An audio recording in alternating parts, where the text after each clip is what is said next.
অসমীয়া নহওঁ দুখীয়া বুলি সান্তনা লভিলে নহব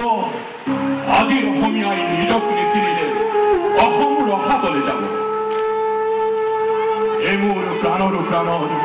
বুকুৰ আপোন অসমীয়া কিমান বোৱাবি আৰু নিজৰে ৰক্ত কৰা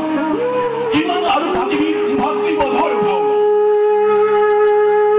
দুৰ্বল স্থিতি আৱেগবোৰত বিক্ৰী কৰিলি নিজকে সপোন বুটলা সময়বোৰ ধুলিয়লি কৰি তুলিলি বাৰুদেৰে জেৰেঙা পথাৰৰ জয়া জ্বলি উঠে আজি তহঁতৰ বাবে এটি পাহৰণিৰ কবিতা জ্যোতি বিষ্ণু লক্ষ্মীনাথৰ আৱেগবোৰ এতিয়া কাৰোবাৰ গল্প কবিতাৰ সাধু অগ্নিকবিৰ আৱেগবোৰ উৱলি গ'ল কাৰোবাৰ ধোঁৱা চামত এলাল হৈ অসমীয়া আজি বিহু বিহু কৰি কিনো কৰিলি তই ঘূৰাই আনিব পাৰিছ জানো হুংকাৰ চিৎকাৰ বলাৎকাৰে ঠাই লোৱা ঢোল পেঁপা গগনাৰ অসমীয়া মাতবোৰ ক'ব পাৰিবি জানো হাত তই বুকুৰ তোৰ বুকুৰ জন্মাই বুলি শিক্ষাৰ একোৰা জুই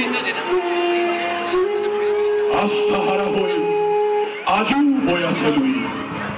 বুঢ়াই নিছে পদ সহস্ৰ তেজৰ গুণা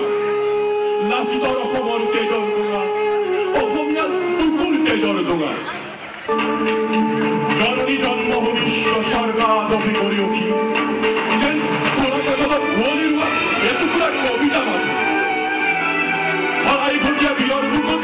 আজি হঠাৎ শত্ৰুৰ গপ্ত পৰি আউসিৰ নিশাবোৰত পেচাৰ কৰিলি অহেৰ অসমীয়া তোৰ বজ্ৰবী বাহুত আজি কিয় উলমি পৰিল নিৰ্লজ্জ নিথৰ ভাৱে জহি যোৱা অসমীয়াৰ আৱেগ অকাল কুষ্মাণ্ড অসমীয়াৰ দেহত আজি নাই কিয় বাৰু উকল কোঁৱৰ জনপ্ৰতা মূৰা গাভৰুৰ সেই তেজাৰ আৱেগ